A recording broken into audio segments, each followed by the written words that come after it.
सकता है। और आपको क़यामत के दिन चाहे हालात में भी तो गुजरात को हुआ है और ऐसे हालात में भी हुए तो अल्लाह की तरफ से बदायूं के कस्बा ककराला की आपको ये तस्वीरें दिखा रहे हैं। लगातार नमाजियों का सिलसिला जारी है। सुरक्षा व्यवस्था के कड़े इंतजाम किए गए हैं। पुलिस प्रशासन भी काफी मौजूद है। पीएसी की भी काफी टीमें यहाँ पर मुस्तैद की गई हैं। लगातार आपको दिखा रहे हैं, देखिए किस तरीके से सुरक्षा व्यवस्था के कड़े इंतजाम है। यहाँ पर किसी तरीके की कोई अनहोनी न हो पाए, किसी तरीके की कोई माहौल नहीं बिगाड़ने पाए। पूरी तरीके से यहाँ पर पीएसी की भी कई टीमें गठित की गई है। हमारे साथ आला अधिकारी मौजूद है, इनसे बात करेंगे। सर, सुरक्षा को लेकर के क्या इंतजाम है, कितनी टीमें गठित की गई है? सुरक्षा के पुख्ता इंतजाम है। एसडीएम साहब मौजूद है, इंस्पेक्टर साहब मौजूद है और पीएसी लगी है। और यहाँ पर किसी तरीके का कोई असामाजिक तत्व अफरा तफरी का माहौल बनाता है या माहौल बिगाड़ने की कोशिश करता है तो क्या करेंगे? नहीं, ऐसा कुछ नहीं है। अगर ऐसा कोई करता है तो उसके खिलाफ सख्त कार्रवाई की जाएगी। ऐसा सुनने में आया कि हर साल जो भी ईद की नमाज होती है, प्रशासन के लोग आते हैं, सुरक्षा व्यवस्था अच्छी कड़ी की जाती है, लेकिन नमाज से पहले ही ये लोग यहाँ से चले जाते हैं। तो इस बार क्या तैयारी है? पहले ही चले जाएंगे या सारे नमाजी जाने के बाद जाएंगे? जब नमाजी सब चले जाएंगे उसके बाद फोर्स जाएगा यहाँ पर। ठीक है, यही कहना है। यहाँ पर जो है प्रशासन का भी साथ है, किसी तरीके का माहौल नहीं बिगाड़े। अगर ऐसा कोई करता है तो इसकी शिकायत पुलिस यहाँ पर मौजूद है, एसडीएम साहब भी मौजूद है, पीएसी की कई टीमें गठित की गई हैं, इनसे शिकायत करें। आपका बहुत बहुत स्वागत है। मैं हूँ गुलाम मोहम्मद खान, आप देख रहे हैं इंडिया न्यूज। इस वक्त मैं मौजूद हूँ बदायूं जिले के कस्बा ककराला में। ककराला का ये ईदगाह है जो कि सबसे बड़ा माना जाता है। यहाँ पर ईद की नमाज हो चुकी है। यहाँ पर तमाम लोग ये नमाज अदा करने के बाद में इकट्ठे हुए हैं, एक दूसरे को गले मिलकर मुबारकबाद दी है। यहाँ पर ही शाही इमाम हाफिज रफी अहमद साहब हमारे साथ मौजूद हैं। सर, ईद की नमाज जैसी हो चुकी है, किस तरीके की कोई परेशानी का सामना करना पड़ा क्या? कोई परेशानी नहीं। ईदगाह कमेटी की तरफ से भी इंतजाम बेहतर रहे, पुलिस प्रशासन की तरफ से भी बेहतर, सफाई नगर पालिका की तरफ से भी बेहतरीन इंतजाम रहा, रोड सफा रहे।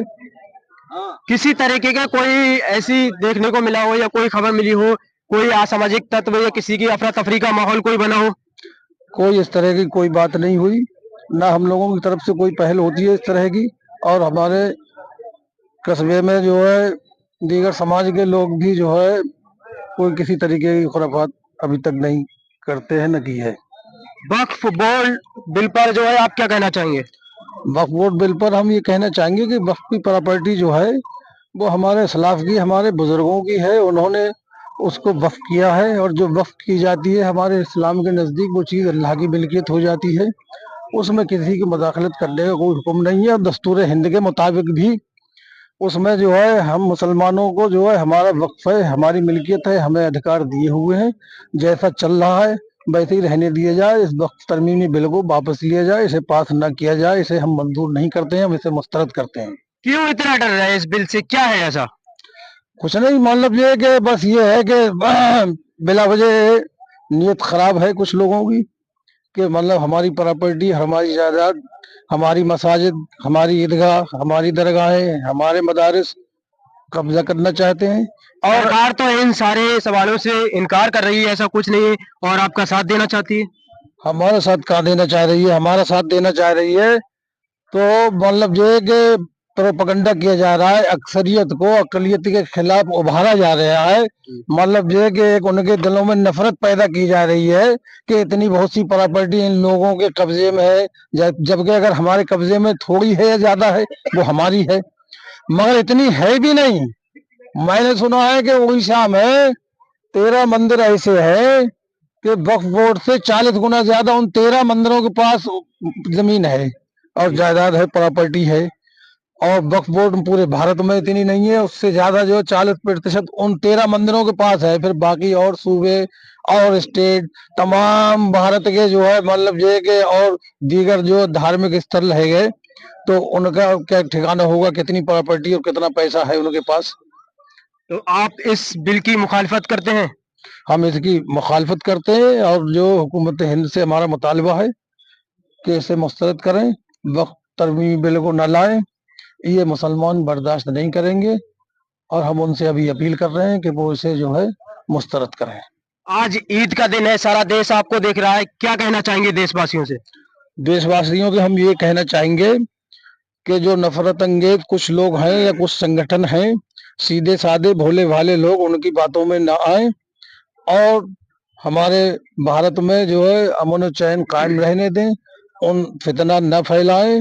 और मैं उन मतलब जो हिंदू भाइयों का जो है शुक्रिया अदा करूंगा कि जो रात दिन इस नफरत फैलाने वाले लोगों के खिलाफ जो है लोगों को बताते रहते हैं। और हिंदू भाइयों से मैं कहूंगा उन लोगों को सुने, चाहे वो सोशल मीडिया पे हो और चाहे किसी मीडिया के जरिए, जो मतलब जो है कि मुसलमान इतना जो है आलोचना नहीं कर पाते, जो गलत तरीके से जो कुछ मुसलमानों के साथ व्यवहार किया जा रहा है, जो हमारे हिंदू भाई जो है आलोचना कर रहे हैं, आवाज उठा रहे हैं हमारी, वो वाकई देशभक्त है, असली देशभक्त वो ही है। ऐसा कहा जाता है मुसलमान हिंदुस्तान से प्यार नहीं करते, तो क्या आप हिंदुस्तान से प्यार करते हैं? कितना करते हैं? मुसलमान हिंदुस्तान से प्यार नहीं करते। मुसलमानों के तो धर्म और मजहब में ये है कि मतलब ये है कि अपने मुल्क की हिफाजत के लिए सरहद पे घोड़े बांधने वाला हदीस पाक में है, अगर मारा जाए तो वो शहीद है अपने मुल्क की हिफाजत करने के लिए। और हमने हमेशा हिफाजत की है।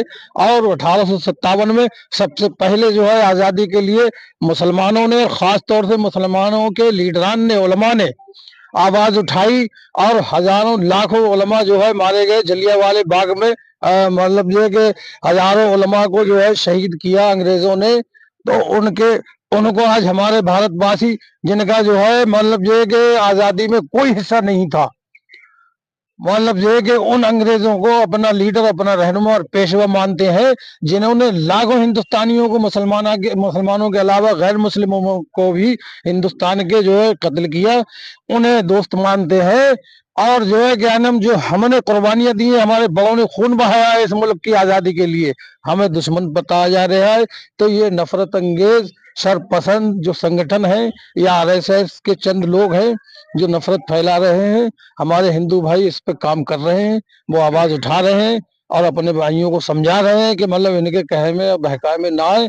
और मुसलमान और हिंदू सब जो है सिख ईसाई भाई भाई हैं, जैसे इत्तेफाक से रहते थे वैसे ही रहें। एक आखिरी सवाल मेरा और है, एक तरफ इस्लामिक देश, एक तरफ आपका भारत, किसे चुनना पसंद करेंगे? हमारा वतन है। इस्लामिक धर्म जो उसके मालिक हैं, जो उसमें रह रहे हैं, जो वहाँ रिहाइश कर रहे हैं, वो उनके लिए है। कुछ लोग आरोप लगाते हैं कि मुसलमानों को चुनते हैं, अपने देश से प्यार नहीं, हमें तो अपने देश से प्यार है। पहले हर इंसान जो है, इंसानी की अक्ल भी ये कहती है कि अपना घर प्यारा है पहले के पराया घर प्यारा होता है। हमें अपना घर अजीज है, हमारा घर है, हमारा मुल्क है, हमारा वतन है। बहुत बहुत शुक्रिया लिखने के लिए। यहाँ पर देखा आपने शाही इमाम हाफिज रफी अहमद साहब ने कितने अच्छे अंदाज में यहाँ पर कहा कि हिंदुस्तान से इतनी मोहब्बत करते हैं, यहाँ तक कि उनके इस्लाम में भी आया है यही कि अपने मुल्क से मोहब्बत करो। मैं गुलाम मोहम्मद खान, ककराला से, जी इंडिया न्यूज।